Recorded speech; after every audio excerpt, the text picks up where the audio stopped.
Joseph గారు లైన్లోకి వచ్చి జోసెఫ్ గారు లైన్లో. హలో, ఒక నిమిషం జోసెఫ్ గారు ఒకటే నిమిషం మాట్లాడతాను. ఒకటే నిమిషం మాట్లాడతాను మీతోని. బాగున్నారండి జోసెఫ్ గారు? అవునండి. అజయ్ బాబు గారు మీద పిటిషన్ ఇచ్చింది మీరేనా? జైలు పంపించింది మీరేనా? అవునండి. ఎందుకు పంపించారండి జోసెఫ్ గారు? ఎందుకు పంపించారు? మీకు చేసిన అన్యాయం ఏంటంటే, జస్ట్ లైవ్లో ఉన్నారు మీరు, ఒకటే నిమిషం మాట్లాడి మీ టైం వృధా అయ్యాను. సార్ చెప్పండి. ఆయన అనుచిత వ్యాఖ్యలు చేశారు. ఓకే, అనుచిత వాక్యాలు. ఓకే. ఇంకొకటి ఏంటంటే గ్రంథాల గురించి కొద్దిగా తప్పుగా మాట్లాడారు. ఏ గ్రంథాలు?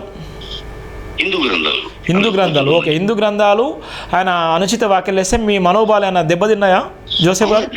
అవునండి, ఎందుకంటే భారతదేశంలో ఉన్నప్పుడు అందరి గ్రంథాలు మర్యాదించాలి.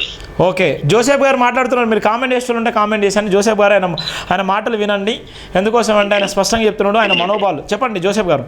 ఎందుకంటే మనం అందరం సోదర భావంతో అందరం కలిసి ఉండాలి. ఓకే అండి. వేరేం లేదు. ఇప్పుడు ఆయన మీద సొంత పర్సనల్ గ్రడ్జ్ ఏం లేదు. ఓకే, అవునా కదా? చెప్పండి. అందరూ బాగుండాలి, హాయిగా ఉండాలి. అందరు బాగుండాలి, హాయిగా ఉండాలి. మన జాతీయ జెండా ఎలాగైతే కలిసిమెలిసి ఉందో అలాగే మనం కూడా ఉండాలి. జాతీయ జెండా కలిసిమెలిసి ఉన్నట్టుగా మనందరం ఉండాలి. ఓకే, అంతే. ఓకేనా సార్? అలా one second if you don't mind, 1 second Joseph గారు, just please if you don't mind, మిమ్మల్ని 1 సెకండ్ కూడా మేము ఇబ్బంది చేయను. ఇవాళ మీరు చెప్పిన మాటలే, ఏదైతే జాతీయ జెండా బాగుండాలి, సోదరిమణులందరూ బాగుండాలి, ఆ గ్రంథాలు బాగుండాలి, అందుకోసమే మీరు పిటిషన్ ఇచ్చి జైలుకి పంపించాలి మీరు చెప్తున్నారు. ఇదేనా మీ మాట? చెప్పకండి. అర్థం కాలే జోసెఫ్ గారు చెప్పండి. జైలు చెప్పొద్దు. మీరు పిటిషన్ ఇవ్వడం వల్ల నేను జైలుకు పోయాను కదా. అదే పోయిన ఇవాళ ఒకటి జోసెఫ్ గారు ఫైనల్ గా మీతో ఒకటే మాట మాట్లాడుతుంది. మీ టైం వెయిట్ చేయండి. పెద్దవాళ్ళతో మాట్లాడుతున్నాము, మాటలు జరుగుతుంది. జోసెఫ్ గారు, మీరు నకిలీ పాస్టరు, మీరు ఏదైతే మన్వాదులు ఉన్నారో మన్వాదులను సృష్టించిల్లు. ఇలా పాస్టర్ ముసుగులో మీరు ఉన్నటువంటి పిటిషన్ చేయడం జరిగింది. మీరు నిజమైన పాస్టరే కాదని చాలా మంది క్రైస్తవులు అంటారు. మీరు ఏం చెప్పాలనుకుంటున్నారు? బాబు, నేను పాస్టరే కాదు. పాస్టర్ ఎవరు చెప్పిండు? వాళ్ళు తమ్ముళ్ళు వేసుకున్నారు. మీరు పాస్టర్ కాదా?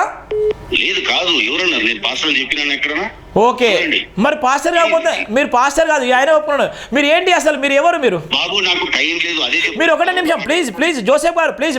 మీరు ఎవరు అసలు? మీరు పాస్టర్ కాదు, మీరు ఎవరు? నేను ఒక పౌరుడిని. ఏ పౌరుడు? భారత పౌరుడా? ప్రపంచంలో ఉన్నటువంటి పౌరుడా?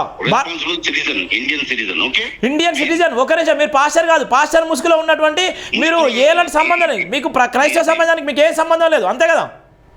సార్, నేను క్రిస్టియన్ అండి. మళ్ళీ క్రిస్టియన్ ఎక్కడదే? నువ్వు పౌరుడు అన్నావు కదా, పౌరుడు అన్నావు, నువ్వు క్రిస్టియన్స్ అన్నావు, పాస్టర్ అన్నావు. బాబు, ఒక పని చేయండి ప్లీజ్, తర్వాత ఫోన్ చేయండి. లైవ్ ఉంది జోసెఫ్ గారు, మీకోసం చాలా మంది వెయిట్ చేస్తున్నారు. ప్లీజ్ జోసెఫ్ గారు, ఒక్క నిమిషం నా కోసం బయటికి రండి. ఇక్కడ మనోభావాలు మీరు ఇబ్బంది పడ్డారు.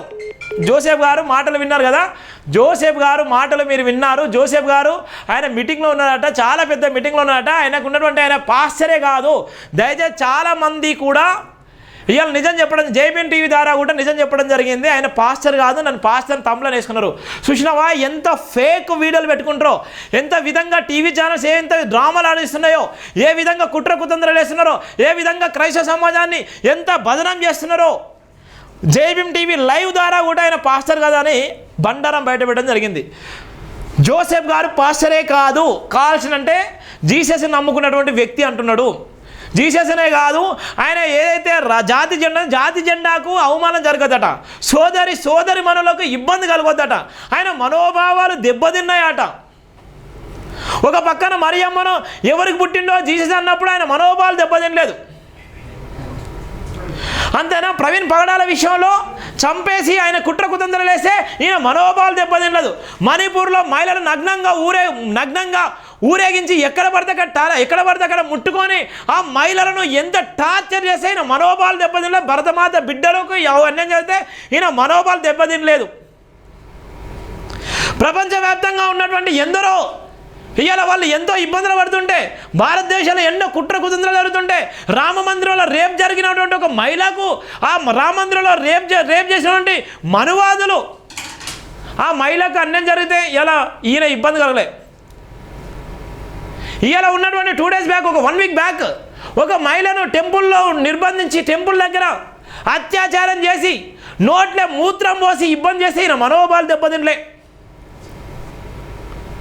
ఇలా ప్రవీణ్ పగడాల విషయంలో స్పందించిన అజయ్ బాబు విషయంలో ఈయనకు బాగా మనోభావాలు దెబ్బతిన్నాయట. ఈయన నకిలీ పాస్టరు అని చెప్తున్నాను, మొదటి నుంచే చెప్తున్నాను. నకిలీ పాస్టర్ని మనమే మొదటి నుంచే చెప్తున్నాం. ఈయన పాస్టర్ కాదు, ఈయన ఒక మాడిచిన డ్రామాలో భాగంగా పోలీసు అధికారులు, రాజకీయ నాయకులు ఉన్నటువంటి ఏదైతే యూట్యూబ్ ఛానల్స్ ఆడిచ్చినటువంటి డ్రామాలో భాగంగా ఈయన వీడియోలను చిత్రీకరించి ఈయనను తెరపై తీసుకొచ్చి ఈయనకు డబ్బులు ముట్ట చెప్పి పాస్టర్ ముసుగులో పాస్టర్ను తప్పుదో పట్టించేటువంటి ప్రయత్నం చేసినటువంటి జోసెఫ్ నకిలీ. ఈయన జోసెఫ్ కూడా కాదు, ఇంక పేరు వేరే ఉంటుంది. ఈయన జోసెఫ్ కూడా కాదు, ఈయన జోసెఫ్ అనేటువంటి పేరు కూడా వేరే ఉంటుంది, రాసి పెట్టుకోండి. ఒక పేరు పెట్టుకున్నప్పుడు చాలా అర్హత ఉంటుంది, గర్వంగా చెప్పుకోవచ్చు, కాళ్ళ ఎగరేసుకొని చెప్పచ్చు, చాలా గర్వంగా చెప్పుకోవచ్చు.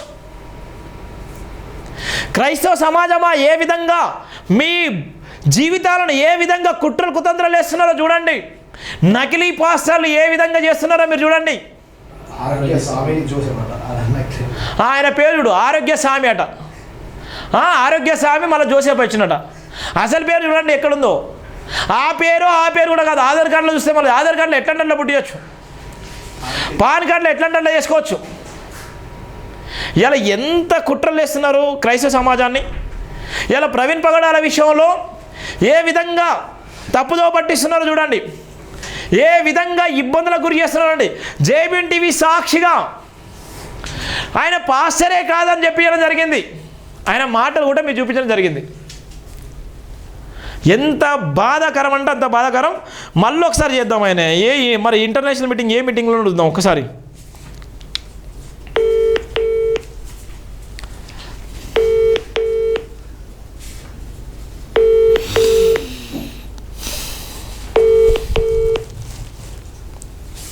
మన phone numbers, numbers Lalit Kumar, గిలిత్ కుమార్ వాళ్ళందరి దగ్గరికి ఎప్పుడో వెళ్ళిపోయినాయి. వాళ్ళ దమ్ము ధైర్యం ఉంటే సవాల్ వేస్తున్నాను. జేబీఎన్ టీవీని ఎన్ని అంటే చేసుకోండి, ఏదంటే అది చేసుకోండి, ఎన్ని కుట్రలు అంటే అన్ని కుట్రలు వేసుకోండి, ఎన్ని అవహేళన అంటే అన్ని అవమానాలు వేసుకోండి. 100 వీడియోలు చిత్రీకరించండి, ఏఐ రూపంలో ఉన్నటువంటి 100 వీడియోలు చిత్రీకరించండి. ఓకేనా? నేను ఈ క్రైస్తవ సమాజం కోసం నిలబడతాను, ప్రవీణ్ పగడాల కోసం న్యాయం జరిగే వరకు నిలబడతాను, నా జాతి బిడ్డలకు అన్యాయం జరిగితే నిలబడతాను.